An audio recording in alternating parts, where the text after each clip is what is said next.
Welcome to The Third Thing, a podcast about friendship in all its fullness. The conflict worth repairing, the evolution worth honoring, and sometimes the letting go. Think of it as a kitchen table conversation with honesty, laughter, validation, and plenty of tea. I'm Danyelle, a therapist, healer, and hoodoo practitioner who's been thinking about the way we love each other for most of my life. And I'm Michelle, a life coach, facilitator, and a space holder at my core. I've spent a lifetime helping people communicate better and more honestly. We've been best friends for 26 years, and we've got the receipts. We've done the work, and we want to share what we've learned. The tools, the hard parts, the things nobody taught us. There are a lot of people figuring out their friendships without a roadmap, so we're pulling up a chair. Hi! Season 2! Oh my goodness! I'm so excited to be here. It feels really good. Feels really good. We've learned a lot and we have so much more to dive into. And so I've been waiting on bated breath to get back into the recording studio. You really have. I really have. I'm like, let's fucking go. Michelle's been talking about getting back into the recording studio since second week of launch. Correct. And I was like, we have work to do.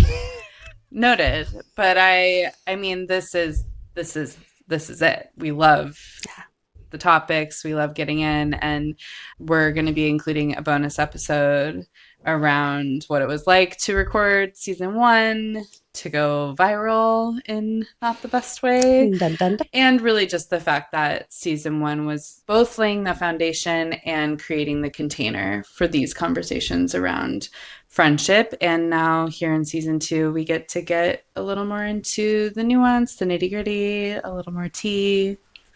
What are we talking about today? Today, we're talking about queerness, which we touched on a bit through each of the episodes because it's so core to our identity, but it is still a foundational one. So you're going to lead us through that conversation. Oh, yay. She's like, me? Me? What? Am I gay? Yeah, I'm really excited for us to dive into this explicitly because, as you said, it is a thread. Queerness has been a big part of my life and my lived experience. So we wanted to talk about it. I want to start by asking you about your identity and how that came about. And I specifically want to start with you because it wasn't until I really met you that I started to explore my own. So I think understanding your origin story will kind of help to ground us in this conversation about queerness and friendship. Yeah, I feel really lucky because I have 2 moms. Shout out to Dolores and Laura. Ooh. I always talk about my parents in this way of my mom, my dad, and Mama Laura. My mom and Mama Laura got together in the early 90s, and they've been together since. The dynamic cruising duo. And I know there is a gay meaning for the word cruising, but they genuinely do love cruise ships. They are always on the cruise. Yeah, they are. Literally. Yeah, so, they've been together for my entire life. And I remember my mom coming out to my brother and I, her interrupting a video game moment at home, and both of us being like, okay, the game we'd like to play. And then later meeting Mama Laura at Tony Roma's and also being like, okay, can we go play at the little arcade?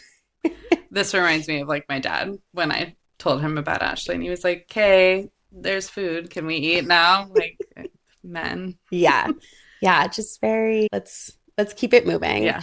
And how old were you then at that time? I was about 6. Okay. I was a tiny. It's so funny because I've heard the story, but it's like maybe not the details. So I feel like I'm learning here too. Yeah. And they got married about 3 years after that, or had a commitment ceremony 3 years after that. They were legally married in 2015. So, it's been But I some feel like time, that's an important part of their story too, is being a part of the contingent for gay marriage rights. Yeah. If you were anybody in Marin on a Thursday night on the corner of 4th and Heatherton, you would see a gaggle So A cute. gaggle of gays with our signs. I often talk a lot about growing up in a politically active household. And a part of that was my mom's fighting for gay marriage. They were a part of the both national and state organizations that were pushing the legislation and the different bills through. Um, Congress. yeah. I'm just a bill. I'm only a bill. Yeah, when Ash and I had our ceremony, we definitely called out that our reason for being up there and being able to legally marry is largely on the backs of folks who fought for that right. And it felt really important to name, especially with Mama D and Mama Laura in the audience. They really loved that. Well, of course. Yeah. Love a shout out. You come by it honest. So, yeah, all to say, I remember thinking expansively about my sexuality in like fourth grade Okay. and totally having what I could articulate as like a crush, like that person is cute. Yeah. That girl is cute. And yeah, as early as fourth grade. And In fourth grade, I was thinking expansively about Lisa Frank. So we are not the same. I know. I mean, is Lisa Frank hot? Oh, I mean, I the dolphins. you know I love a dolphin. Jesus Christ. We've typoed. Okay. All to say, queerness has just always been an option. We talk a lot about representation and exposure. And when you can see that it's possible, it makes it easier to see yourself in that. Absolutely. And so there was never like a, oh, I can't be queer. Like, I have two moms. Of course I could be queer. And as I grew up and just, began to explore and understand myself, it made more and more sense for me to be. And at that time, I identified as bi. I think that was like the word. There wasn't a ton of language around the diaspora in the way that there is now. Yeah. The alphabet mafia, if you will. That's right, the soup. And so, yeah, I want to say that I came out probably like middle school, early high school, of like, yeah, this is who I am and this is how I identify. And, I think in some ways there was just like a equal opportunity. Yeah. I mean, and it's interesting because I do think that it's true for young folks today, but even when we were young, it wasn't really a big drama. It was just something I knew about you from when we met, and yeah, it was easeful. Yeah. Yeah. And again, I absolutely between us, I don't know. Yeah, but I equate that to I just didn't have the heaviness, of what it might mean to be out, to be queer, to be bi. Yeah, I feel very thankful of my moms and the work that they did in the community. I'm also really thankful of my dad because a part of this episode is really about chosen family. And my parents ended up living next to each other and they knocked the fence down. They lived in townhomes. The one next to my mom came available, and my dad moved in. My dad moved in as his health began to decline more. And it just made sense. My moms were already kind of taking care of him and supporting him with doctor's appointments and medication reminders. And so it made sense. And at that point, we were already celebrating holidays together, and it was just the five of us. Like a blended family. Absolutely. Yeah, parenting in a way as well.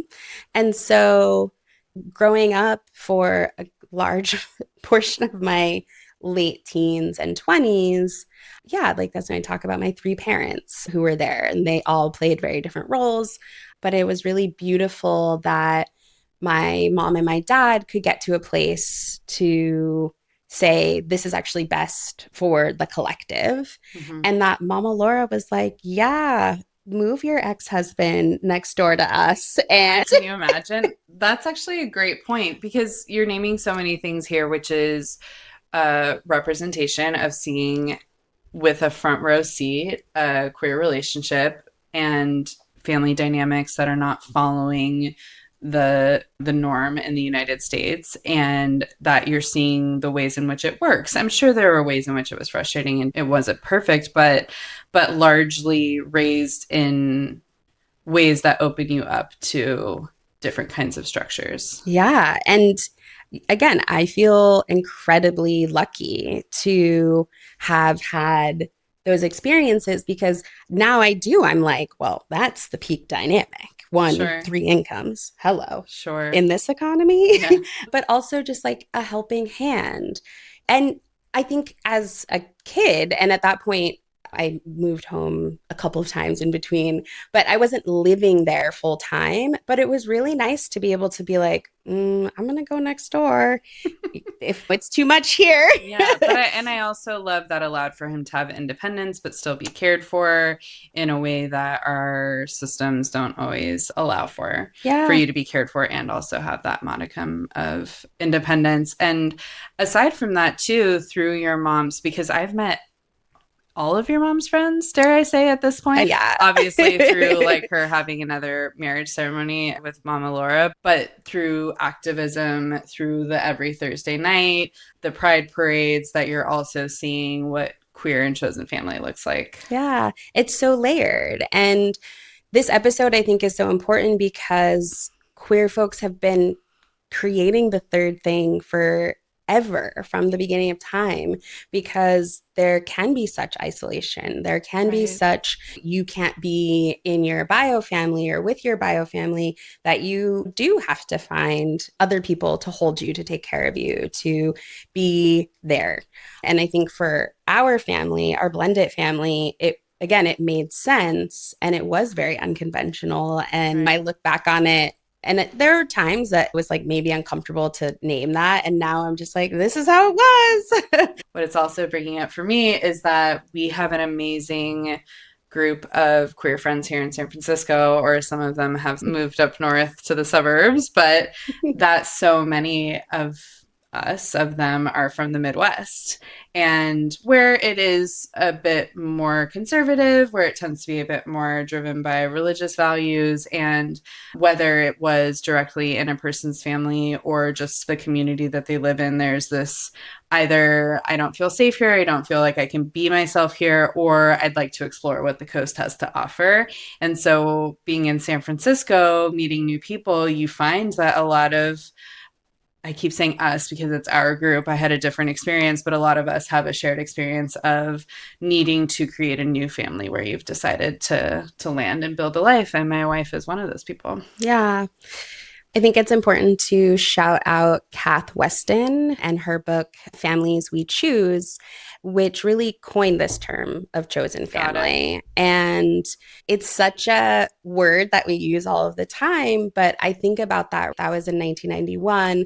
My parents, they told us that they were dating in 93. And that wasn't chosen family, wasn't in the lexicon. It wasn't a word that you heard often. And so I do think we get to create these pathways that allow us to walk in for me in my parents' footsteps, but walk in the footsteps of people who've come before us. I also think about this as queerness as culture. So oftentimes we talk about queerness as who you date, who you sleep with, who you're attracted to.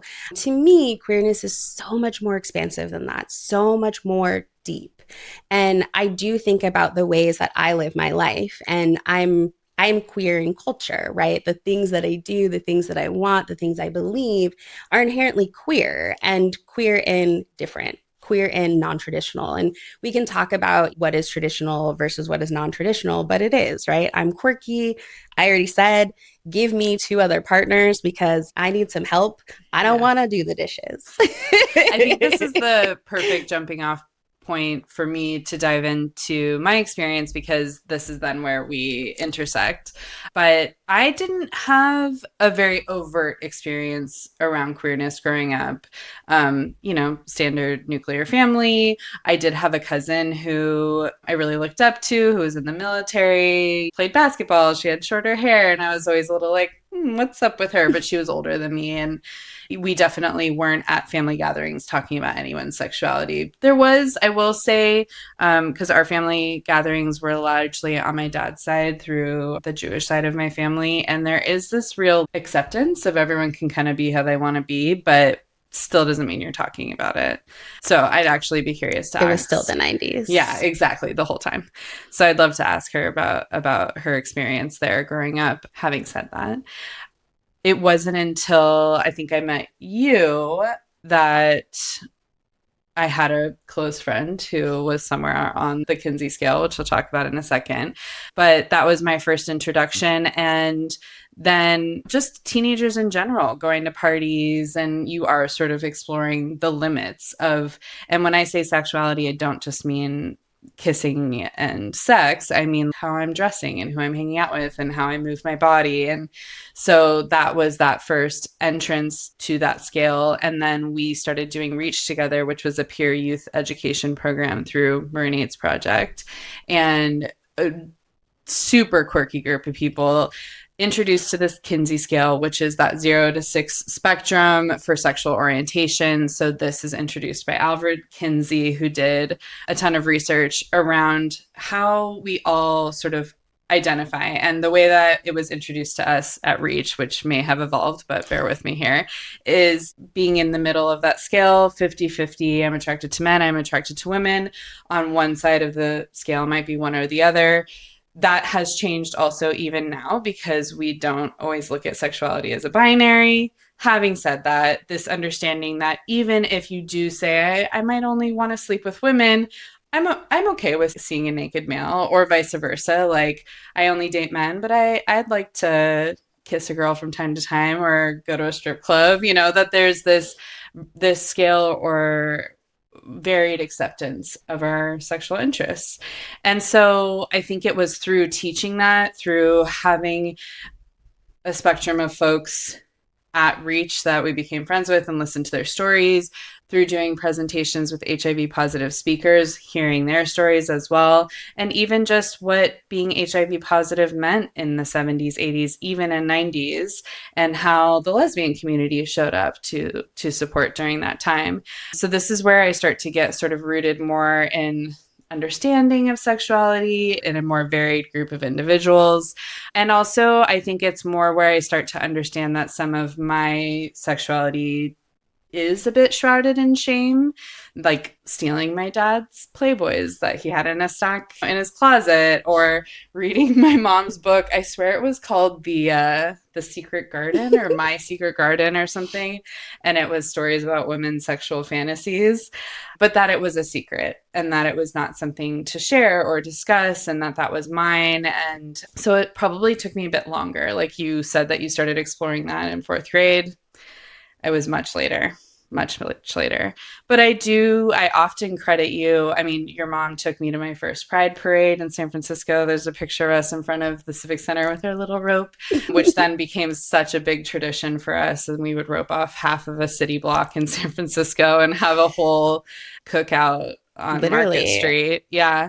But that I've credited you for paving the way for what it looks like to not live in shame and to allow yourself to play and experience different people in different ways. And then when you adopted queer as your way of identifying, I was like, yes, that feels like it fits, because it doesn't feel as much like I'm saying I sleep with men and women. It does feel more like cultural identity, the way that I like to share space with people, the way my friendships might, in the way that you go, men and women can't be friends. It's like, well, you could think that about either way with me, because it's more about love and relation and inspiration. And there's something more, like, to me, electric about queerness that feels right. Well, what you're speaking to is not being in the box, not sitting with or living with the ideas of it is this way or that way. You have to be a man to be a man's friend and a woman to be like queerness just throws all of the rules out the window. And that's the thing that I love about queerness and friendship, because it doesn't have to be one thing. It gets to Right. be deep, it gets to be expansive, it gets to evolve, right? And it doesn't have to be so middle school dance. Sure. Sure. I'm just seeing this picture of so often how the sexes are split. Right. And within queerness, it's not about the binary. You get to really explore relationally in a way that, in some ways, it feels really novel. And in other ways, for me, it has felt like coming home. It Mm. has felt like, of course. And we've talked about me identifying as a relationship anarchist and really Mhm. understanding relationships from this perspective of how am I building with the person across from me? What does that look like? What does our friendship include? What it doesn't? And I think there is something about being able to explore without the box of heteronormativity and without the box of, well, because of my genitals, Mhm. because of my outward presentation, this is the way I have to be in relation with other people. Okay, so this is really interesting because I love that you said you can get rid of the box and it feels like a coming home. But what was coming up for me when you were talking is it can be a little scary not to have a box because evolutionarily, is that a word? Mm-hmm. Evolutionally? Evolutionarily. Hmm. Evolutionarily, we put people and things and experiences in boxes to keep ourselves safe and to help us to understand, at least at a glance. And so, if what we've seen is man meets woman, they get married, they have two children, one boy and one girl, then you sort of know what that looks like. And when there isn't the same kind of map, Mm, it can lead to confusion. And even with Ashley and I getting married, we did have to ask ourselves, okay, why are we doing this? We don't necessarily need to because it's mandated by our religion. You know, what's our purpose, what's our come from? But likewise, even in friendship, some of the ways in which we related at a young age did feel a lot like what people might consider a romantic relationship. We see each other or call each other every day. Well, we did work together, which is a bit extreme, but we would spend every night together. We would stay at each other's houses. And so I think that that's something beautiful about queerness, but it also can be confusing. And I think what you're speaking to is this not having a roadmap, right? Yeah. Not seeing it, so not knowing it can exist. And that is why we talk about it. Representation, again, is so important. I can do a whole gymnastics routine because my parents are who they are. I get to be in all of these different spaces and be so fluid because they paved the way. And so I think for us it's been really important to just name that and be able to talk about it and create this safety that I think some of the ways that it can feel scary Mm. because you don't see it, queerness in this cultural context creates that safety. It creates a container where you can explore, where you can be yourself, where you can try things on. Hmm. And it doesn't feel like there's something wrong with you or you're living outside of the norm. You're just being. Yeah. It's an allowance and a Mm, freedom, a flexibility. At least that's what it means to me. I do feel like even just the word in the lexicon, queerness, feels very inclusive. And yet you sort of know what somebody's talking about when they identify in that way or mhm. what kind of family they belong to. And yeah, I love that you say that because as we talk about the community, it is really important to note that being able to socially locate somebody or a group of people by this term queerness is this level of safety. Representation is so important in this conversation, and we don't take it lightly. Again, I could talk all day about the comfort and the privilege I had having queer moms and being able to not have a coming out story and just being able to say, this is my girlfriend Kelly and or my trans boyfriend Benny. There are these ways that I didn't have to explain myself. Yeah. But that is not common. That is not the norm for everybody. 40% of homeless youth identify as LGBTQ plus. And when we think about the kind of displacing, the inability to find those roots, to find that safety, being able to know it's possible can just be enough. Being able to say, oh, well, I heard Danyelle and Michelle talk about it on the third thing, and it can be possible to find something different, to have a life, to create safety and roots in something other than a bio family. I think about my current chosen family, you, Ashley, Kelly, all of these people in my life who, without y'all, I wouldn't be able to navigate this Sure. world. And so, although I had this experience of a lot of safety in my queerness, I do also look at the fact that my queer community now is the queer community that holds me up. Sure. I think so many things that you said are important, and I want to hone in on the 40% of homeless youth identifying as LGBTQ plus. I think that a big part of that is having been then rejected by family.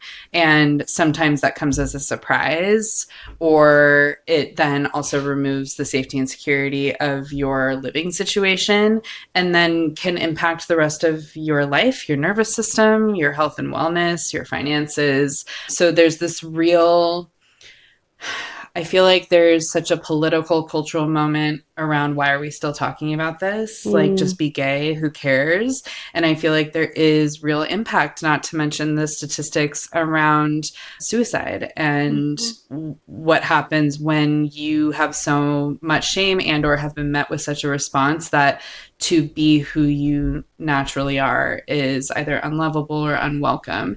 And when you look at Maslow's hierarchy of needs, yes, you need food and shelter and water and sleep, but at the very top, it's to be known. And it's so core to the human experience and so vital to not just living, but thriving. mm, And so we are still talking about it. We're here and mm. we're still talking about it. And it only continues to reinforce not only the need for representation in the media so that you can see those examples of this is possible, that someone like me that can be successful, but importantly, friendship, that having other friends in queer culture allows you to share in that experience, to learn from them, like in the ways that I've learned from you and with you, that make it safe to be yourself, and then being known and having that reflected to you through chosen family makes life so much richer. Yeah. I think it's also just important to name what is happening currently in our administration. And in the United States, the blatant attack on transness and how scary it is to know parts of your identity are being threatened. Yes.